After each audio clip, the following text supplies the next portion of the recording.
판결할 때에 누가 옳으냐 이것들 판결할 때 주로 이제 그 사용하는 그런 그 법원이나 이런데 그 상징하는 그런 그 사진입니다.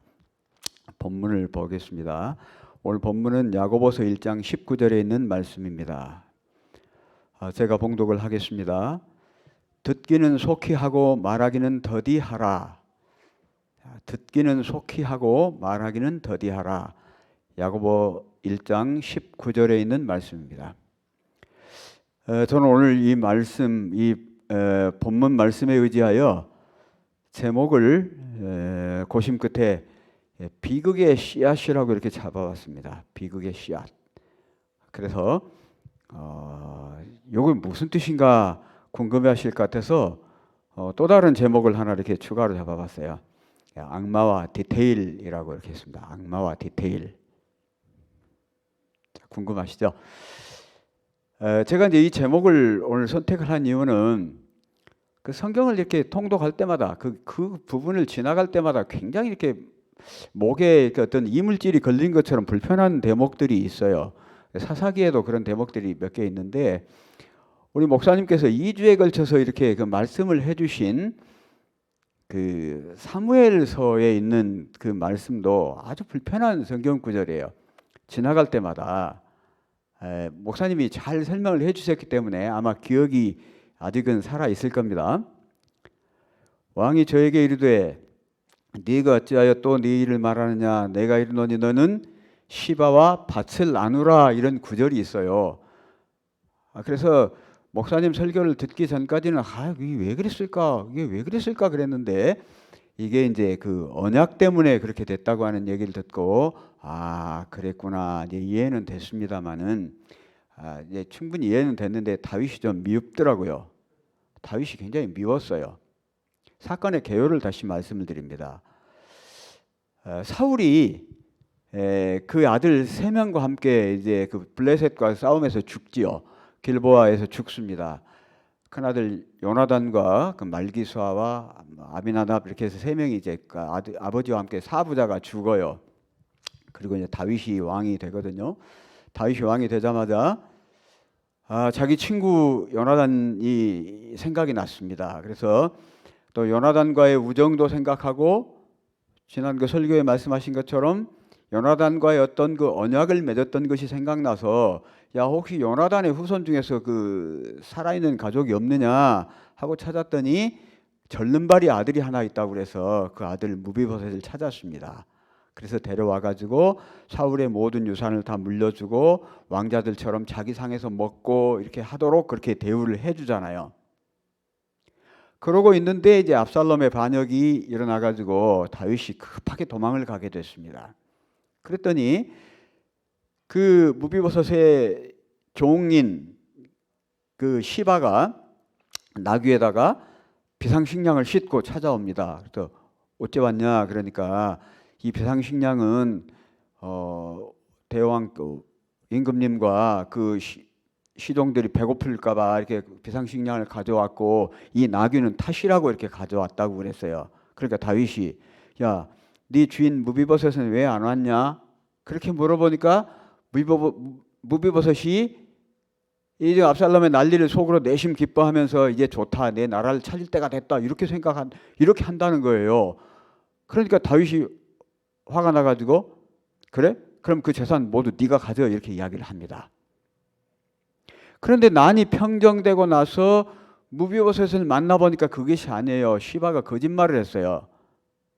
그랬으면 이제 여기서 이제 문제가 발생해요. 저 같으면 무비보셋을 이제 다시 모든 재산을 찾아주고 시바를 죽이든지 뭐 해야 되는데 다윗이 이렇게 결정을 내려버리죠. 그러면 그 재산 둘이 나눠 가져 이렇게. 그래서 이제 요 대목이 제가 굉장히 불편한 대목이었는데 이제 목사님 설교로 인해서 이게 이 약속을 뒤집을 수가 없어서 그랬구나라고 하다 보니까 이제 7번이 이제 화가 난 거예요. 다윗이 왜 그때 그런 결정을 내렸을까? 잘 알아보지도 않고 시바의 말만 듣고 그렇게 결정을 내렸을까? 다윗이. 성경에 보면 다윗을 굉장히 칭찬하잖아요. 열왕기서와 역대기서에 보면 모든 것이 착한 사람을 이야기할 때는 다윗의 법도를 따라 그렇게 했다 그러고, 나쁜 사람은 여로보암의 글 따라서 했다 그러고, 그렇게 나누거든요. 그리고 다윗을 일컬어서 심지어는 하나님의 마음에 합한 사람이라고까지 이야기를 한다 그 말입니다. 그런데 그렇다고 그래서 다윗이 절대 인간적인 약점이 없던 그런 사람은 아니었어요. 성경을 자세히 보면 다윗도 사실은 우리나 별반 차이가 없는 사람입니다. 다만 다윗도 수없이 넘어지고 잘못을 저질렀지만 그럴 때마다 다윗은 즉시 일어나서 회개하고 하나님께 그렇게 매달렸기 때문에 하나님이 다윗을 그렇게 좋아하셨던 것이지, 다윗이 무결점의 사람은 아니었더라 그 말입니다. 자, 보시면 이제 여기 조금 다시 보시면, 야, 무비보셋이 왜 안 왔느냐, 그러니까 시바가 말하기를, 저가 말하기를, 무비보셋이 이렇게 말하대요. 내 아비의 나라를 이제 내게 돌릴 때가 왔다고, 내가 지금 왕이 될 때가 됐다고 이렇게 이야기하네요. 그래서 이제 다윗이 발끈했는데, 그 많은 주석서들에는 이렇게 이야기하고 있습니다. 이와 같은 시바의 말은 철저한 위증이다. 왜냐하면 무비보셋은 왕위를 찬탈하기 위한 어떤 노력도 준비도 한 적이 없고, 더군다나 무비보셋은 절뚝발이이기 때문에 두 다리를 못 쓰는 불편한 사람이기 때문에 왕이 될 만한 자격이 없는 사람이다 그 말입니다. 어떤 신체적인 결함을 가지고 있는 사람은 하나님의 총회에 들어오지 못하고 그렇게 되잖아요. 그래서 시바는 경황이 없는 다윗을 흥분시켜 가지고 무비보셋의 모든 소유를 자신이 차지하려는 사악한 목적을 가지고 있었다고 분명히 이야기를 하고 있어요. 그런데 다윗은 성급하게 무비보셋에게 있는 것이 다 내 것이니라, 네가 전부 가져, 이렇게 이야기를 합니다. 이는 시바의 악한 의도를 파악하지 못한 다윗 왕의 경솔한 결정이었다. 그런데 평소 지혜로운 다윗 왕이 이처럼 경솔한 결정을 내리게 된 까닭은 다음과 같은 이유였을 것이다 라고 이제 그 신학자들은 몇 개의 이유를 이렇게 이야기를 합니다. 첫째, 다윗은 지금 압살롬에게 쫓겨서 도망가는 과정이었기 때문에 깊이 생각할 겨를이 없었을 거다. 그 다음에 두 번째, 시바가 가지고 온 그 정말 배고프고 힘든 때에 그 시바가 공개한 음식이 다윗을 너무 감동시켜 가지고 어떤 그 공정성을 잃게 했을 것이다. 그 다음에 다윗의 마음 속에는 항상 사울과의 그 다시 재기가 두려워졌다는 얘기죠. 왜냐하면 무비보셋은 어쨌거나 요나단의 아들이지만 사울의 그 후손이잖아요. 예, 성경을 잘 보시면 알지만 그 북방 이스라엘과 남방 유다가 나눠지기 전에도 항상 이 사람들은 물과 기름처럼, 사울의 추종자들과 다윗의 추종자들은 이렇게 물과 기름처럼 서로 합하지 않는 그런 경향이 있어요. 그래서 지금 대한민국이 보수와 진보로 나누어져 갖고 절대 합하지 않는 것처럼, 이 좁은 땅덩어리에서 동서가 나눠져 가지고 영남이냐 호남이냐 이렇게 절대 합하지 않는 것처럼, 이 북방 이스라엘과 남방 유다가 결성되기 전에도 이 그 민족들 사이에 이게 있었어요. 알력이 있었어. 그래서 다윗은 사울의 추종자들이 다시 부상하는 게, 떠오르는 것이 두려워하는 마음이 있어서 얼른 그 시바에게 이렇게 해버렸을 거라는 얘기입니다. 그러나 아무튼 다윗이 미처 사실 여부도 확인해 보지 않은 채 이처럼 실언을 한 것은 크나큰 실수가 아닐 수 없다. 아무리 조심하여도 지나치지 않는 것이 곧 언행의 신중성이다. 그래서 오늘 본문 말씀이 듣기는 속히 하고 말하기는 더디하라. 충분히 생각해보고 말을 해야 된다는 얘기죠. 쏟아진 물도 다시 주워 담을 수 없듯이 한번 입을 떠난 말은 다시 내가 그 취소하겠습니다. 정말 심히 유감으로 생각합니다. 제가 그걸 취소하겠습니다. 해도 안 된다 그 말이죠. 말은 일단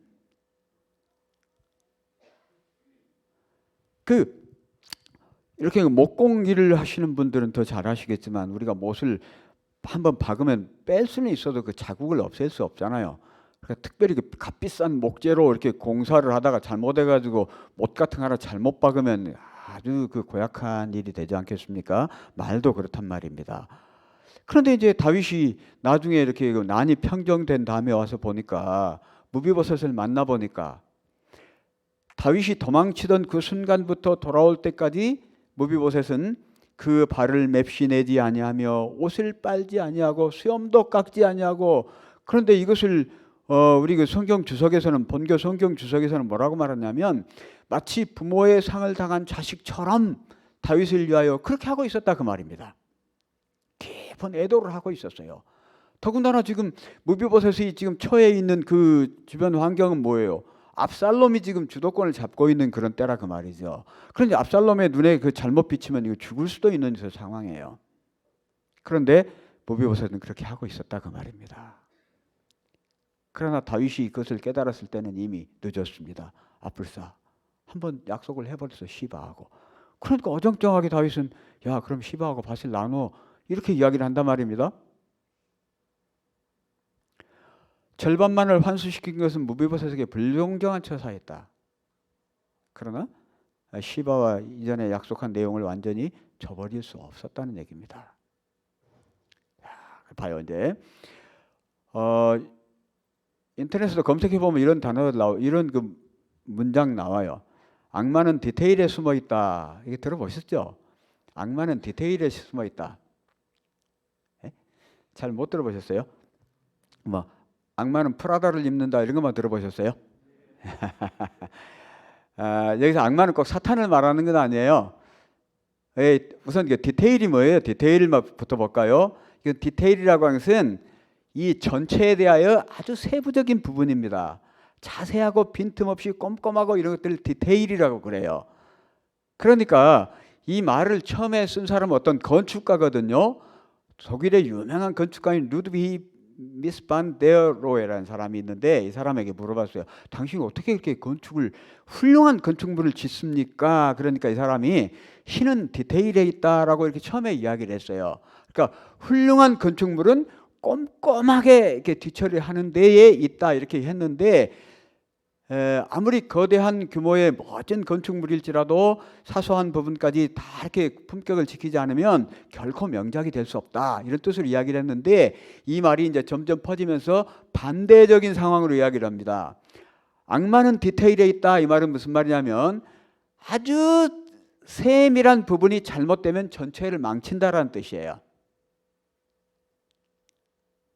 그래서 이제 위대한 건축물이 세워졌지만 아주 사소한 부품 하나에까지 균열이 시작되고, 하나에서부터 균열이 시작되고 전국에는 무너져 내리게 된다는 뜻입니다. 제가 이제 뭐 교감하고 있을 때까지는 굉장히 신경 안 썼는데 교장하면서 6년 동안 교장을 했는데 6년 동안 계속 그 방수공사하다 끝났어요. 방수공사. 정말 학교 이게 여기 비 새갖고 여기 막으면 여기 새고 여기 막으면 여기 새고 여기 막으면 여기 새고, 아주 뭐 가끔 가다 보면 봉고차에다 이렇게 그 물 새는 거 귀신같이 잡습니다 뭐 이거 써붙이고 다니시는 분들 있잖아요. 여러분들 데려다 해봤지만 안 돼요. 그거 못 잡더라고. 처음에 공사를 할 때 잘 해놔야지. 그 날림 공사 해놓으면, 부실 공사 해놓으면 정말 애건지예요. 그래서 아주 그 누수와 싸우다가 하여튼 그 퇴직을 한 것 같아요. 지금도 우리 정석중 집사님은 누수하고 계속 싸우고 있을 거예요. 네. 이 불가리아 격언은 재밌는 격언이 있습니다. 작은 자갈이 차를 뒤집는다 이렇게 했어요. 우리는 뭐 개미구멍에서 뭐 저수지 뚝 무너진다 뭐 이런 얘기도 있잖아요. 근데 작은 자갈이 차를 뒤집는다 이런 그 표현들이 있답니다. 그러니까 디테일이 굉장히 중요해요. 디테일이 아주 중요합니다.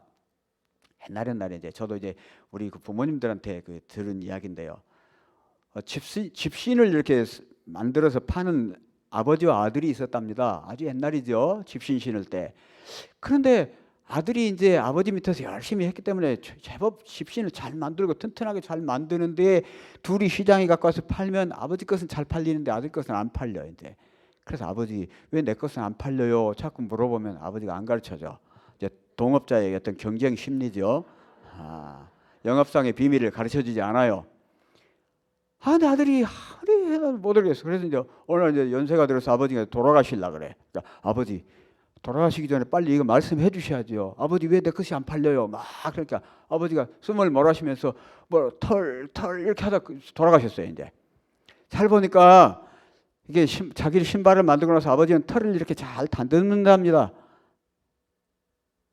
튼튼하게 내구성에는 문제가 없는데 아버지는 잘 다듬어서 이렇게 보기에 이렇게 아주 세밀한 부분까지 맵시 있게 만들었다는 거죠. 우습지 않은 얘기인데 디테일이 그만큼 중요하다는 얘기예요.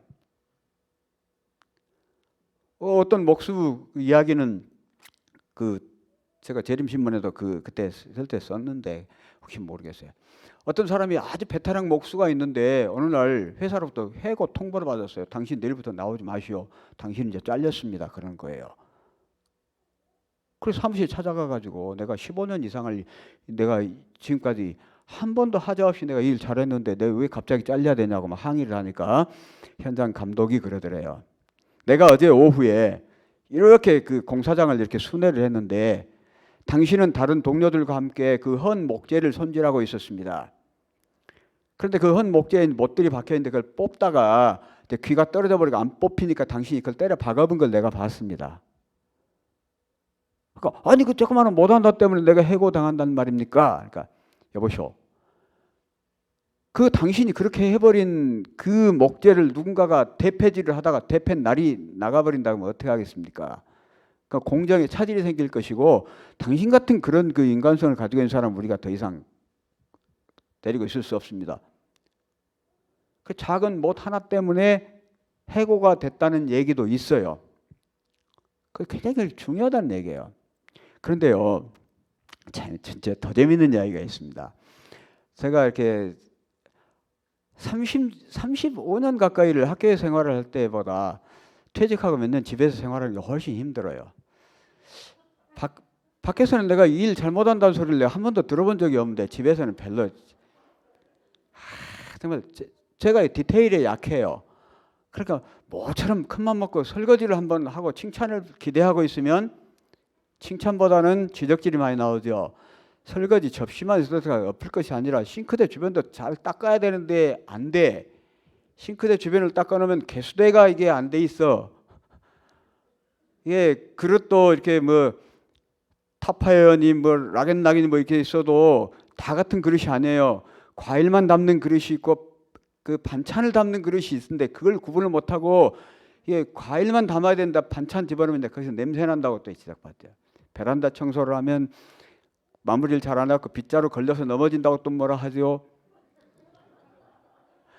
이거 뭐 김치찌개라도 하나 어쩌려고 좀 칭찬받아 보려고 하나 해놓으면은요 가스레인지가 엉망이 돼가지고 안 한 것만 못하다가 이제 2번 3번 된다고 또 해서 내가 그 신라 호텔 그 주방장이 되려면 17단계를 거쳐야 된다더니 나는 아직 설거지도 아직 안 되는 거 보니까 17단계 가려면 아직 멀었구나. 그런데 이제 우리 애들 어렸을 때 아들과 딸이 하나 있어요. 제가 이제 그래서 아들은 제가 데리고 남탕으로 가고 딸은 이제 지 엄마 따라서 여탕으로 가는데 엄마가 돌아와서 이제 애기 이렇게 옷을 갈아입히고 보면 이제 목욕이 마음에 안 든 거예요. 이제 둘이 이제 그냥 물장구 치고 놀다가 이제 대충 하고 이제 오는 거죠. 그러면 이게 목욕을 시킨가 만 거야. 그러면 저는 이제 그렇죠. 아니 뭐 자고 나면 또 노폐물 나오고 또 떼끼고 다음 주에 또 목욕할 건데 뭐 그렇게까지 해야 되냐고. 우리 목욕하고 돌아오는 순간도 벌써 땀 나고 다 했을 텐데 안 되지. 이제 계속 그렇게 하면 안 된다고 하는데 개선이 안 되니까 어느 날은 이제 초등학교 1학년짜리를 이제 엄마가 이제 들쳐업고 이제 여탕으로 간 거죠. 애가 7살이 들어가서 쬐간해요. 키가 작고 이제 덩치가 작고 7살이니까 이제 학교 안 다닌다 그러고 이제 목욕탕에 데려간 거야. 여기 무등시장 옆에 그 주월 파출소인데 그쪽에 뭐 금일 목욕탕이라고 있었어요. 옛날에 금일탕. 거기에 이제 갔는데 초등학교 1학년짜리를 데리고 갔는데 거기서 담임 선생님을 만나버렸어요. 그 담임 선생님이 우리 최현숙 집사님이십니다. 다행히 여기 안 오셨네요. 집사님 집에 듣고 계셔요. 우리 애들 잘 길러주셔서 정말 감사합니다. 그때부터 이제 제가 목욕 꼼꼼하게 시키려고 아주 노력을 했고 애는 다시는 여탕을 안 따라가 이제 그때로부터 디테일이 중요하다 그 말입니다. 디테일이. 근데 제가 아주 취약한 게 디테일에 취약하더라고요. 다윗이 그랬어요. 보실까요? 사무엘하 13장 21절에 보면 다윗 왕이 이 모든 일을 듣고 심히 노하니라 이런 말이 있어요. 이 모든 일이 무슨 일이냐면 다윗의 큰아들 암논이 자기의 배다른 여동생인 다말을 강제 추행하고 버려버린 일이에요. 암논은 다윗의 큰아들입니다. 큰아들이에요. 부인은 큰 부인이 아니에요. 큰 부인은 사울의 딸인 그 미갈이 큰 부인이죠. 그런데 거기서는 자식이 없고 이 아히노암의 그 아들 이 암논이 있는데 이 녀석이 셋째 동생인 압살롬의 여동생 그 술왕 달메의 딸 마아가의 아들인데요. 그 압살롬의 여동생을 강제 추행하고 버렸어요. 다윗이 이 이야기를 들었으면은 어째 해야 됩니까? 성경에는 분명히 이 근친상간을 하는 녀석은 죽여야 된다고 했어요. 죽여야 된다고 했습니다. 그런데 다윗이 심히 노하기는 했는데 심히 노하니라 그리고는 아무 조치를 안 한 거예요. 다윗은 경노했지만 거기에 합당한 아무 조치를 하지 않았습니다. 율법에 근거하여 엄격하게 처리를 해야 되는데 처리를 하지 않았어요. 그 이유는 조금 있다가 다시 여기도 나와 있지만 다윗은 이때가 지금 언제냐면 우리아의 아내 밧세바를 범하고 얼마 후의 이야기거든요. 그러니까 자기가 이미 도덕적으로 범죄를 저질렀기 때문에 그 범죄에 대해서 단호하게 대처할 그런 도덕성을 잃어버린 거예요. 판단. 자기 자식에 대해서 떳떳하지 못한 거예요. 그래서 어쨌거나 화를 심하게 내긴 냈는데 그걸 깔끔하게 처리를 하지 못한 거죠. 70인역에는 그 헬라어 성경인 70인역에는 이 대목에 추가가 되어 있는데 암논이 장자인 고로 다윗이 그를 사랑하여 암논을 마음을 괴롭게 하지 않았다라는 이 구절이 70인역에는 들어 있습니다. 그래서 다윗은 아프더라도 징계를 했어야만 됩니다. 암논이 큰아들이고 부모님들의 여기서 이제 어떤 대답을 하시면은 이제 가족 간에 분열이 생기니까 이제 안 됩니다만은 마음속으로는 다 그러실 거예요. 장자에게 어떤 마음이 좀 가시고 막 그러실 거예요.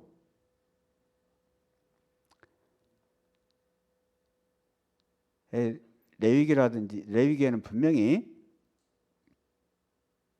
그 근친상간은 죽여야 된다고 그렇게 돼 있습니다. 여러 군데 돼 있어요.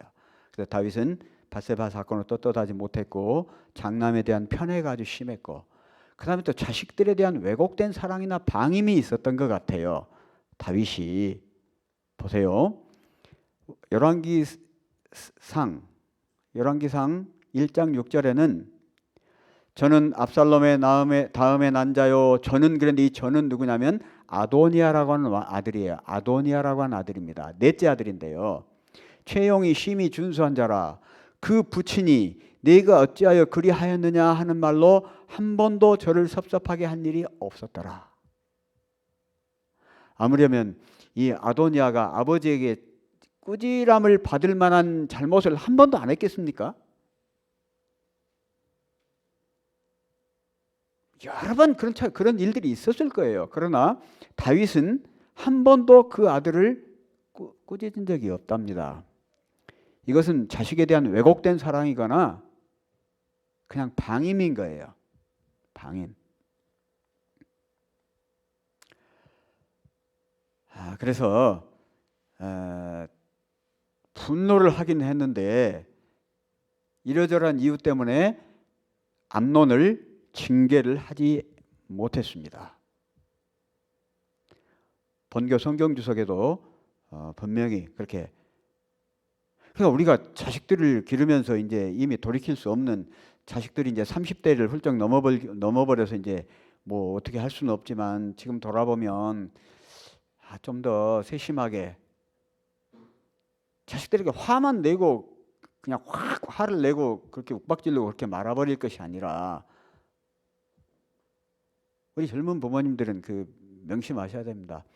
애들 기를 때 남녀 사이에만 밀당이 있는 것이 아니고 자식에게도 밀당이 있어요. 밀고 당기고 이렇게 하면서 때로는 야단도 치고 때로는 다독거리기도 하면서 이렇게 했어야 되는데 저도 주로 그 다정한 말보다는 화를 많이 냈던 것 같아요. 확 화를 내고는 자식이 그 자기의 잘못을 충분히 깨닫고 이렇게 느낄 수 있을 정도로 그렇게 하지는 못한 것 같아요. 그러니까 이제 세월이 지나면서 부모와 자식 사이에 거리감만 생기고 부모가 자식에게 어떤 존재냐면 굉장히 어렵고 서먹서먹한 존재지 그렇게 다정다감한 존재가 아니게 돼버리더라고요.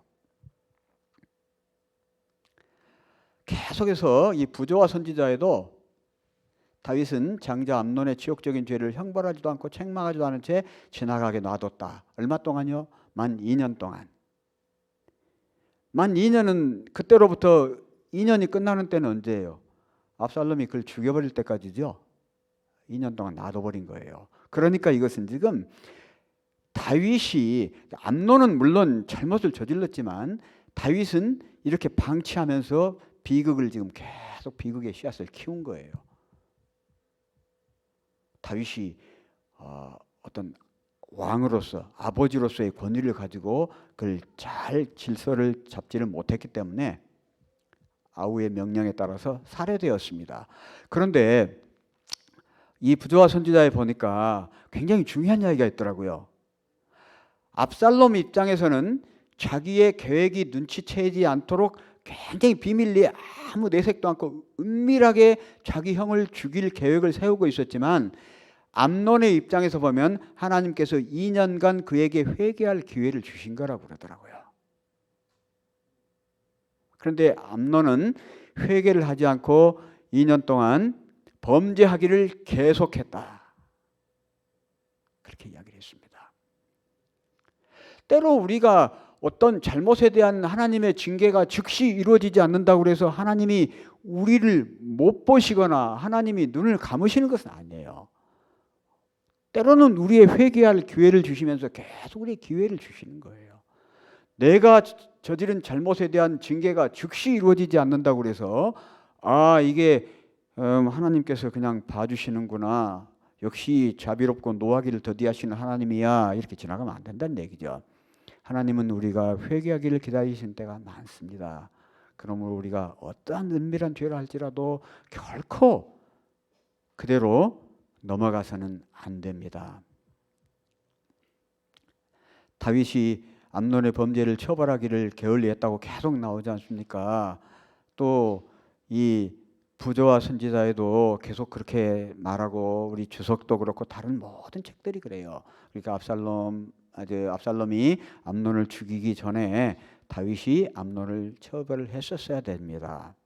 그랬더니 드디어 이제 압살롬이 죽여버리죠. 암논을 죽이고 그 외할아버지한테로 도망을 갑니다. 외할아버지가 그술 왕이에요. 그술 왕 달메가 그의 외할아버지입니다. 그러니까 자기 엄마는 공주인 거죠. 그랬더니 지금 여기 보니까 37절에서 다윗은 날마다 그 아들로 인하여 슬퍼하니라. 우리가 얼핏 보면 그 아들은 누굴까? 다윗을 슬프게 한 그 아들은 누굴까? 압살롬이 도망갔으니까 압살롬일까? 그런데 주석에는 이건 암논일 가능성이 많다. 암논일 것이다. 죽어버린 암논을 굉장히 슬퍼했다. 그리고 이제 3년이 지나니까 39절에는 뭐라고 되어 있냐면 다윗 왕의 마음이 압살롬에게 향하여 간절하니. 암논이 됐든 압살롬이 됐든 이놈들은 이 용서받을 수 없는 애들이에요. 자기 아들이지만 인간의 그 아버지로서의 보면은 자기 자식이고 정말 눈에 넣어도 아프지 않을 자식이지만 그러나 어떤 공이라는 입장에서 보면 이 압살롬도 살인자잖아요. 이제 형제를 죽인 살인자잖아요. 그러므로 압살롬도 처벌을 받아야 돼. 그런데 다윗은 죽어버린 아들에게 대해서는 슬퍼하고, 또 형을 죽이고 도망간 아들은 또 간절하고, 이렇게 되고 있습니다. 지금 여기 지금 본교 성경 주석이 말하죠. 37절에서 슬픈 사람은 암논일 것이다. 그 다음에 39절에서는 이제 압살롬을 그리워하고 있었을 것이다.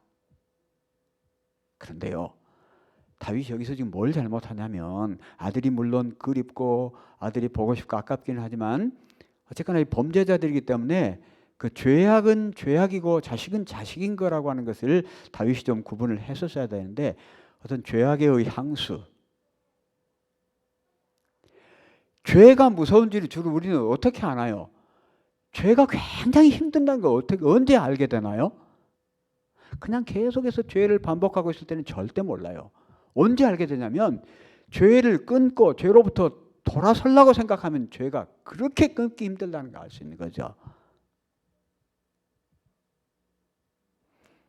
이 순간 접착제 같은 것들이 얼마나 강력한지를 튜브 속에 들어있을 때는 몰라요.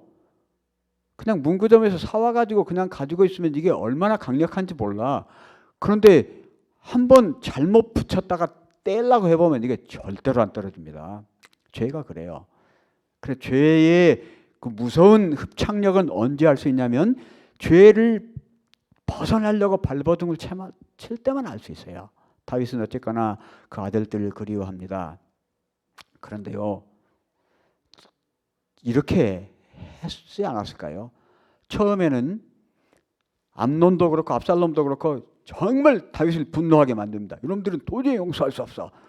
그런데 방치해놓고 미적미적하고 계속 놔두니까 그리움 반, 미움 반이 됐다가 점점 시간이 지날수록 미움이 점점 줄어들고 그리움, 사랑스러움이 점점 커진다 그 말이죠. 죄는 처음에는 손님이지만 머지않아 주인이 된답니다. 이솝은 이 이야기를 잘 이해하도록 하기 위해서 그 고슴도치와 뱀 이야기를 통해서 우리에게 말해줘요. 뱀이 이렇게 겨울인데 뱀이 따뜻한 그 굴을 하나 가지고 있습니다. 그랬더니 고슴도치가 어느 날 찾아와가지고, 야, 나 밖에 너무 추워서 견딜 수가 없는데 날 풀릴 때까지 잠깐만 좀 여기 좀 재워주면 안 될까? 이게 뱀이 안 된다 그랬어요. 안 된다 그랬더니 고슴도치가 자꾸만, 지금 밖에 너무 추워, 영하 20도야 지금. 날 풀릴 때까지 정말 약속할게. 뱀이 할 수 없이 조금 비켜줬어요. 고슴도치가 밀고 들어왔어. 점점 이제 고슴도치가 불편할 때마다 몸을 뒤척이면 가시가 찔리니까 뱀이 조금 물러나고 고슴도치가 자리를 차지해요. 날이 풀렸는데도 안 나가. 야, 지금 밖에 따뜻해, 나가. 그러니까 지금도 찬바람 불잖아. 조금만 더 안 나가. 나중에 할 수 없이 뱀이 나갑니다. 죄가 그래, 죄가. 처음에는 손님처럼 아주 정중하게 들어오지만 일단 내 마음에 들어온다면 자리를 틀기 시작합니다. 그러니까 다윗이 압살롬을 계속 그리워한 걸 보고 요압이 가서 압살롬을 데려오도록 왕에게 허락을 받잖아요. 어떤 그 드고와의 현명한 여인을 이렇게 하나 앞세워 가지고 이렇게 해서 다윗을 해갖고 이제 마음을 움직여서 압살롬을 데려옵니다. 그런데 여기서 다윗이 또 잘못을 해요. 왕이 가로되 저를 그 집으로 물러가게 하고 내 얼굴을 보지 말게 하라 하며 압살롬이 자기 집으로 가고 왕의 얼굴을 보지 못하니라. 요압이 집에서 2년 동안 있을 때에 요압이 이제 가서 데려옵니다. 야, 네가 아버지가 이제 그만 오라 간다. 아마 용서해 주실란갑다. 왔어요. 왔는데 이제 아버지 하고 하니까 다윗이 집으로 가고 내 앞에 나타나지 마 이런 거예요. 그런데 압살롬이 이제나 저제나 하고 있으니까 절대 아버지가 부르지를 않은 거예요. 그러니까 요압에게 그래요. 그러려면 나를 뭐하려 돌아오게 했습니까? 그냥 그 술에 놔두지. 나를 용서해 줄 줄 알고 왔더니 내가 지금 아버지 얼굴도 못 보고 가택연금을 계속 당하고 있는데 그러려면 나를 뭐하러 데려왔냐고 이제 막 그러면서 요압에게 하소연을 해요. 그러니까 여기서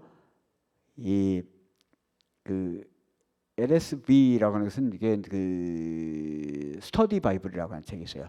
스터디 바이블이라고 하는데 가장 최근에 아주 심혈을 기울여서 번역했다고 하는 스터디 바이블이라고 하는 성경인데 우리 복음 성경만큼은 못하겠죠.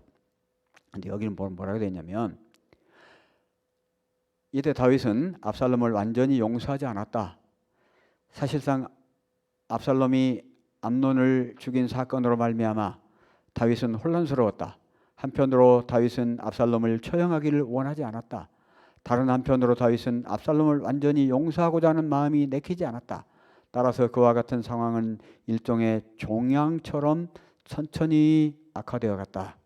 여기서 이 종양은 뭐예요? 지금 압살롬이 반역을 해야 되겠다고 하는 이런 무서운 생각이 종양처럼 암덩어리처럼 그의 심중에서 점점 커지고 있는 거예요. 이것이 누가 만들었어요? 이 일을 다윗이 만들었어요. 영원히 돌아오지 마 그러든지 아니면 어떤 식으로든 다시 복권을 시켜주든지. 그래서 압살롬을 살해한 죄를 아직도 잊지 못한 다윗은 이것도 아니고 저것도 아니고 그렇게 해서 방치해놨더니 백성들 생각에는 지금 압살롬이 어떤 사람이냐면 자기 형을 죽이고 간 극악무도한 놈이 아니라 마땅히 죽어야 할 놈을 죽인 영웅인 거예요. 그러니까 그렇게 된 것은 뭐예요? 아버지가 암논을 처벌하지 않았기 때문에 그런 거죠. 백성들이 왜 생각이 없겠어요? 자기 이복 동생을 성폭행하고 아무 일도 없이 사는 암논을 다윗이 그냥 놔두니까 백성들은 미움이 있었을 거 아니에요. 그런데 압살롬이 그걸 죽였단 말이죠. 그러니까 속 시원하다. 만약에 이런 기사가 인터넷에 한번 올라보세요. 댓글이 뭐라고 뜰 것 같아요? 압살롬 지지하는 글들이 엄청나게 뜰 거예요. 막 좋아요 엄청 올라올 거예요. 그러니까 다윗이 지금 계속해서 디테일에 실패하고 있는 거예요.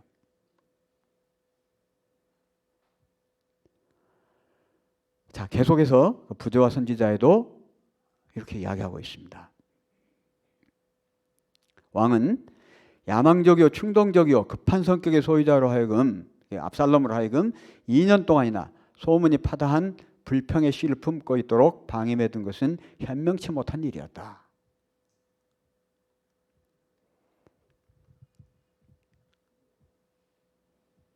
하나님의 율법을 범한 자기의 범죄에 대한 기억이 항상 그의 앞에 있어서, 그러니까 계속 따지고 보면 다윗이 처음에 이런 사람은 아니었거든요. 처음에 이렇게 어리버리한 사람은 아니었는데 어째서 이렇게 됐다고 그랬어요? 그 밧세바 사건 때문에 그렇게 한 거예요.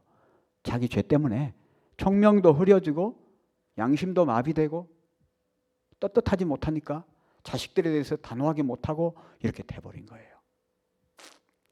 곤란한 문제를, 그렇다 해서 곤란한 문제를 계속 방치해 놓는다고 그래서 그 문제가 해결되는 거 아니에요. 치과 가기 싫다고, 치과 무섭다고 하면 놔두면 이 충치가 계속 나아요. 이제 점점 갈수록 이제 고통이 커지지. 어떤 사람이 구두를 하나 맞췄답니다. 지금은 이제 전부 다 기성화 사면 되는데 옛날에는 발 사이즈 재가지고 구두를 맞추잖아요. 그 구두 이제 다 됐다고 찾으러 오라 해서 가니까 신어보니까 다리가 좀 불편해. 발이 아파. 꽉 끼어. 그러니까 이거 조금 아파요. 그러니까 구두방 주인이 한 3일만 있으면 괜찮다고. 그렇게 이 사람이 그래요? 그럼 나 3일 후에 다시 찾으러 올게요. 그냥 돌아서 가더랍니다. 그러니까 3일 후에 찾으러 가면 신발이 커져 있을까요? 안 되죠. 이 곤란한 문제들은 그냥 방치한다고 해서 저절로 좋아지는 게 아닙니다. 그러나 이제 어쨌거나 압살롬이 이래가지고 요압 그 보리밭에다가 불을 질러가지고 이제 요압을 성질나게 해갖고 와서 야, 나 그러려면 뭐하러 데려왔어? 막 그렇게 하니까 요압이 이제 가서 할 수 없이 왕에게 압살롬이 그 왕이 안 만나준다고 지금 아주 스트레스 받는데요. 그러니까 데리고 와라. 그래가지고 이제 입을 맞춰요. 요압이 왕께 나아가서 그 말을 고하매 왕이 압살롬을 부르니 저가 왕께 나아가 그 앞에 얼굴을 땅에 대어 절하매 왕이 압살롬과 입을 맞추니라.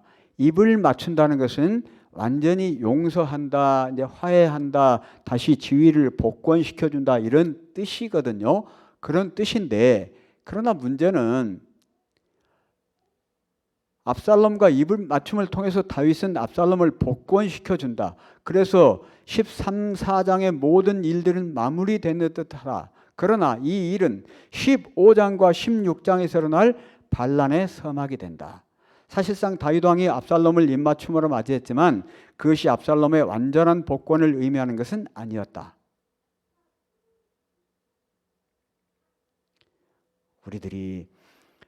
우리들이 그 자식들을 기르면서 자식들에게 이렇게 따독따독 한다 그래서 아버지, 엄마의 이렇게 진심이 있는지 안 있는지 애들이 알아요. 학교에서 학생들도 그래요. 얘 입에 발린 소리인지 아니면 진심으로 그렇게 하는지 안다고 말이에요. 아무개야, 네가 우리 반에 있어서 나는 참 좋다. 아, 정말 너 듬직하고 좋다. 그래서 애들이 안다니까요. 아, 저 선생님 그냥 해본 소리야. 그 말로만 이렇게 하고 알아. 그러나 한마디 하지 않아도 딱 따뜻한 눈빛과 이게 긍정의 눈빛을 보내면 애들이 압니다. 압살롬은 아버지가 나를 진심으로 용서하지 않는다는 걸 알았어요.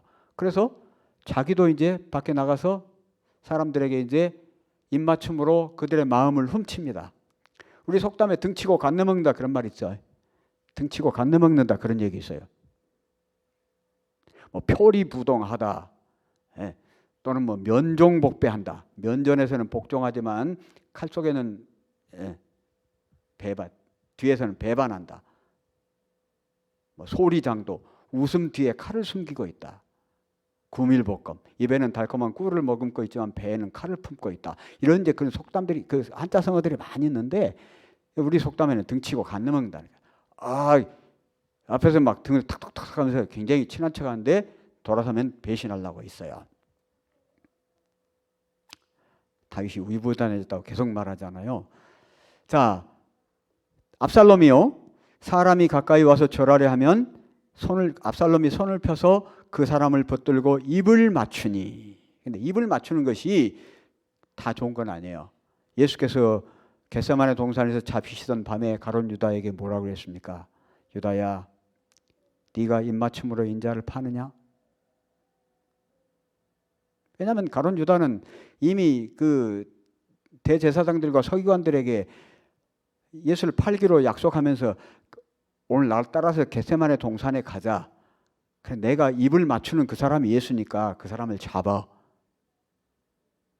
그런데 지금 마태복음과 마가복음에서 지금 이 이야기를 하고 있는데 마가복음에서는 뭐라고 되어 있냐면요. 내가 입을 맞추는 그 사람을 단단히 끌어가라. 단단히 묶어서 끌어가라. 그렇게 이야기해요. 가룟 유다가. 그러고 와서 랍비여 안녕하십니까 하고 입을 맞춘다니까요.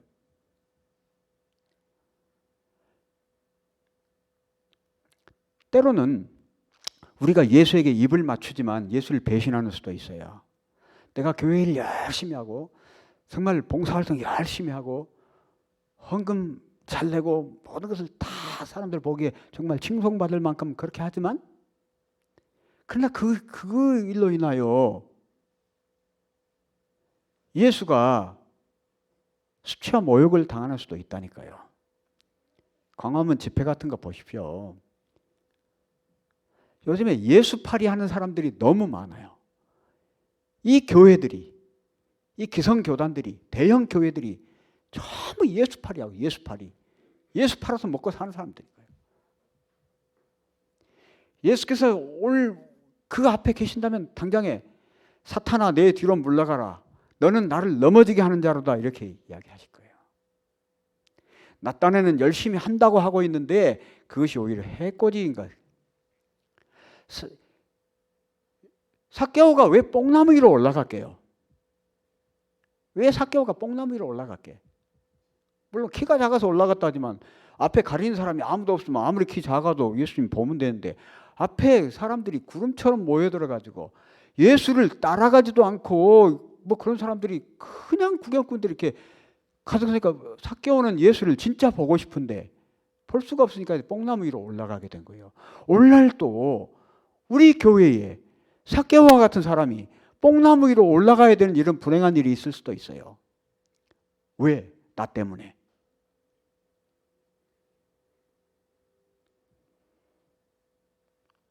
네가 하나님의 일을 생각지 아니하고 도리어 사람의 일을 생각하는도다.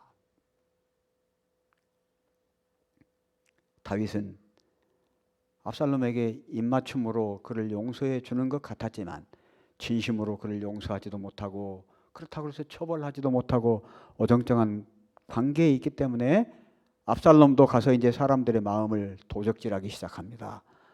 왕에게 갈라 그러면 야, 너 뭐 때문에 갈라 그러냐? 그러면 내가 이러이러한 억울한 일이 있어서 왕에게 지금 하소연하러 갑니다. 야야야 가지 마. 나한테 말해. 내가 해결해 줄게. 왕이 지금 네 말을 들을 경황이 없어. 가봐야 돼. 네 말 들을 사람 없어. 나한테 이야기해. 자꾸 그렇게 해가지고 이제 백성들의 마음을 도적질해가지고 나중에 반란이 성사됩니다. 그런데 제가 순서를 좀 바꿨는데요. 여기 우리 성경 본문에는 14장이 먼저 있죠. 14장 25절과 26절이 먼저 있는데 이 이야기는 어느 이야기 뒤에 나오냐면 아까 앞에서 말한 것처럼 야, 너 이제 집에 가서 있고 나 앞에 나타나지 마. 이렇게 하는 다음에 바로 압살롬에 대한 이야기가 나와요. 전혀 연관성이 없는 것 같은 이야기가 생뚱맞게도 거기 딱 끼어들어 있어요. 온 이스라엘 가운데 압살롬같이 아름다움으로 크게 칭찬받는 자가 없었으니 저는 발바닥부터 정수리까지 흠이 없습니다. 그 머리털이 무거움으로 연말마다 깎았으며 그 머리털을 깎을 때에 달아본 즉 왕의 저울로 200세겔이었더라. 오늘날로 말하면 2.3kg 정도 되는. 지금 머리카락 이야기가 여기서 왜 나와요? 에? 머리카락 이야기가 왜 나와? 머리카락 없는 사람 성질난데 지금. 예. 근데 이 이야기가 굉장히 중요한 이야기예요. 지금 왜 지금 여기 이야기가 끼어드냐면 압살롬이 아름다움으로 크게 칭찬받는 자라 했잖아요. 발바닥부터 정수리까지 흠이 없습니다라. 이것 때문에 압살롬이 반역을 하는데 성공을 하는 거예요. 모든 백성들로부터 사랑받는 사람이기 때문에 압살롬이 음모를 꾀하니까 거기에 동조자들이 많이 나온 겁니다. 압살롬의 머리칼은요, 나중에 압살롬이 죽는 데에 일조하죠. 앞으로 일어날 사건들이 암시해요. 이 구절이.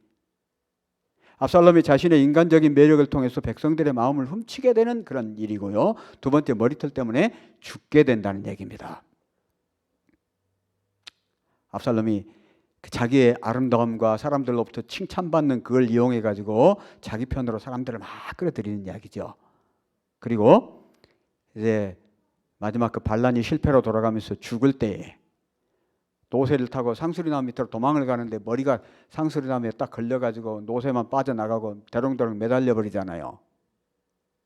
그러니까 이 압살롬이 머리카락이 조금 덜 풍성했던지 이강철 장로님처럼 짧게 잘랐으면 죽을 일은 없었을 텐데 이 머리털 죽을 때문에 죽었어요. 자, 사슴 사람들이 왜 사슴 잡아요? 사슴은 왜 죽게 될까요? 녹용 때문에 죽어요. 녹용 때문에. 곰은요? 웅담 때문에. 사양노루는 향낭. 그 사양 주머니 향낭 때문에 사람들이 길을 쓰고 잡아요. 코뿔 쏘면 코가 뭐 정력제에 좋다고 코뿔 쏘면 코 잘라가잖아요. 코끼리 상아 때문에. 호랑이는 가죽 뺏기려고. 이 지금 열거한 것들 외에도 많이 있죠. 평소에 이것들이 자기들에게 얼마나 이게 자랑이었겠습니까? 얼마나 자랑이었겠어요. 근데 그것 때문에 결국 죽는단 말이죠. 사람도 마찬가지예요. 인간들도 마찬가지입니다. 부자는 자기 재물 때문에 죽어요. 미인들은 자기의 그 미모 때문에 죽습니다. 서양에서 가장 예쁘다는 여자 누구예요? 클레오파트라. 독사에 물려서 자기 자살하죠. 동양에서는 양귀비 불에 태워 죽습니다. 그 당나라를 망친 여자로서. 동양에 4대 미인이 있는데 양귀비 죽었죠. 서시라고 하는 여자 불에 타서 죽죠. 오나라의 부차와 함께. 달기라고 하는 여자 또 처형되죠. 왕소군이라는 여자 오랑캐 땅으로 끌려가죠. 지식이 많은 사람들이 자기 지식 때문에 그래요. 엊그저께 지난주에도 우리 어떤 장로님 나와서 자기 정치했으면 굉장히 뭐 잘 나갔을 수 있었다고 자랑하죠. 정치 갔으면 우리가 면회 다니느라고 참 힘들었을 거예요. 사식 넣어줘야 되고 면회 가야 되고 또 거기까지는 괜찮아. 또 조문 가야 될지도 몰라. 정말 그 인간은 자기 잘났다고 하는 그 지혜 때문에 죽는 거예요, 결국. 자, 악마는 디테일에 숨어 있습니다. 진문공과 계자추 이제 시간이 많이 갔습니다만은 그 진문공이라는 사람이 굉장히 고생 끝에 그 왕이 됐는데 자기가 왕이 된 다음에 자기 어려웠을 때 도와줬던 사람들을 전부 불러서 상을 주는데 계자추라는 사람은 1등 공신이었어요. 왕이 먹을 것이 없어서 굶어 죽게 되었을 때 자기 허벅지 살을 떼가지고 이렇게 왕에게 이렇게 공개를 한 그런 사람입니다. 그래 논공 행상을 할 때 다 상을 주는데 계자추는 빠졌어. 그래서 계자추가 늙은 어머니를 모시고 면산이라고 하는 산으로 들어가 버렸어요. 뒤늦게 왕이 후회하면서 아무리 나오라 해도 안 나와. 그러니까 에이 산에다 불을 질러버리면 나오겠지 하고 불을 질러버렸더니 늙은 어머니와 함께 타 죽어버렸습니다. 그래서 왕이 그 계자추가 죽는 날은 절대 불을 피우지 못하도록 한 것이 한식입니다. 그래서 한식의 유래가 나왔다는 거예요. 진문공이 조금 더 섬세하게 그렇게 했으면 좋았을 텐데 우리 지금 이제 전도회 하는데요. 전도회 지금 준비를 계속하고 있는데 전도회 한두 사람이 안 되잖아요. 여러 사람도 있어야 돼요. 그 계획을 세우는 분도 있어야 될 것이고 뭐 음악 지도나 반주하는 분도 있어야 될 것이고 안내도 있을 것이고 구도자 데려와야 되고 모든 사람들이 합심하여 이렇게 해야 되는데 눈에 드러나는 그런 일들 하는 분들도 중요하지만 뒤에서 다른 분들도 중요하거든요. 그러므로 이런 큰 행사가 끝나고 나서 혹시라도 그 소외되고 그러면 또 그것이 또 이렇게 마음에 상처가 되고 그렇게 할 수 있어요. 그러므로 눈에 보이든지 안 보이든지 모두가 다 중요한 사람들입니다. 잠언에는 이런 이야기 있죠. 다투는 시작은 방축에서 물이 새는 것 같은즉 싸움이 일어나기 전에 시비를 그칠 것이니라. 방축에서 물이 셀 때는 처음에 조그맣게 셉니다. 그러나 나중에 점점 커지죠. 예수께서는 뭐라고 말씀하십니까? 지극히 작은 것에 충성된 자는 큰 것에도 충성되고 지극히 작은 것에 불의한 자는 큰 것에도 불의하니라. 나는 내 교회에서 내가 뭐 할 일이 있을까? 나는 뭘 남들만큼 잘 알지도 못하고 힘이 센 것도 아니고 뭐 내가 할 것이 없는 것 같은데 그러나 우리가 할 일이 없는 사람은 없습니다. 누가 더 중요하고 누가 덜 중요한 사람은 없습니다. 아무리 작은 것이라도 우리가 직분을 따라 정말 성실하게 최선을 다할 때 하나님께서는 우리 모두를 하나님 앞에 동등하게 보십니다. 5달란트 받은 자나 1달란트 받은 자나 하나님에게 좋은 거예요. 모두 다 동일한 것입니다. 자기가 받은 달란트를 아주 작다 그래서 그냥 사소하다 그래서 이렇게 쉽게 무시하거나 넘기지 마시고 또 내가 어떤 일을 하는 데 있어서 디테일을 생각하면서 아주 최선을 다해서 그렇게 하면 하나님께서 잘하였도다 착하고 충성된 종아라고 이렇게 우리에게 말씀하시지 않겠습니까? 우리는 그런 작단 하나님께 직분을 받은 사람들입니다. 최선을 다해서 우리의 직분을 존귀하게 생각하면서 열심히 충성을 다하시게 되기를 간절히 바라면서 말씀을 드리겠습니다.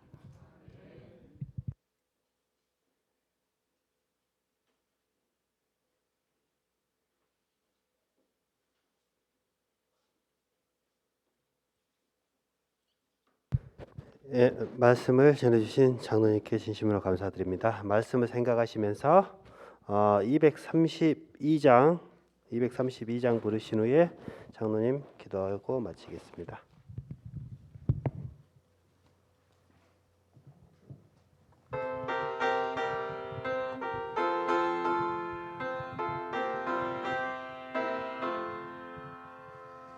알고 명한 그 말씀 생명의 말씀은 귀한 그 말씀 진실로 내 생명 되도다.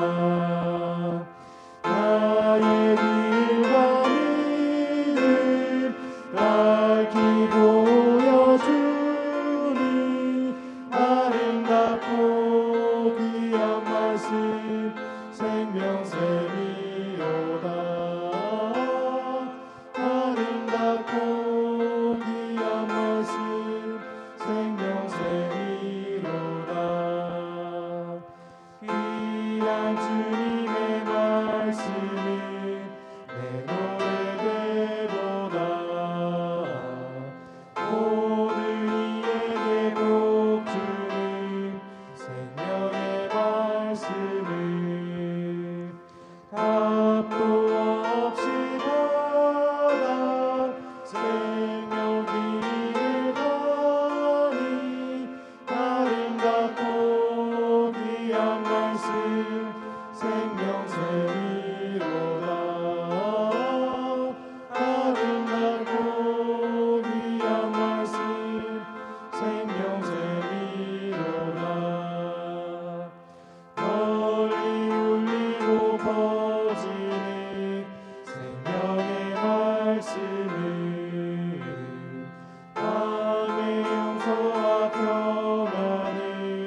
생명샘이로다.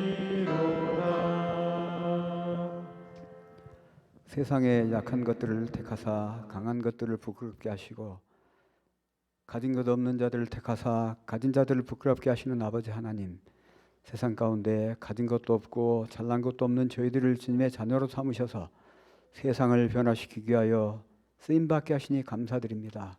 아버지, 저희에게 맡겨주신 직분에 최선을 다하게 하여 주시옵시고 이제 17일부터 있을 전도회 위에 아버지 함께 해주셔서 아버지께서 그 전도회를 통하여 영광 받으시옵소서.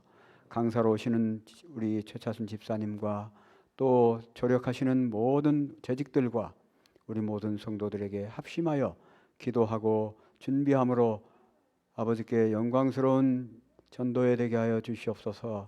아버지, 우리 부익골 교회를 기억하여 주시옵시고 담임 목사님으로부터 어린 나이에 이르기까지 우리 모두가 아버지께 사랑받는 주의 자녀들 되게 하여 주시옵소서. 돌아가는 발길 지켜주시고 또 내일 다시 밝은 날 만날 때까지 아버지께서 잘 안보해 주시며 집에서 예배를 드리시는 모든 우리 교우님들에게도 아버지의 한량없는 은총이 이 밤에 함께 임하여 주시기를 저희를 사랑하시는 예수님 이름으로 기도합니다. 아멘.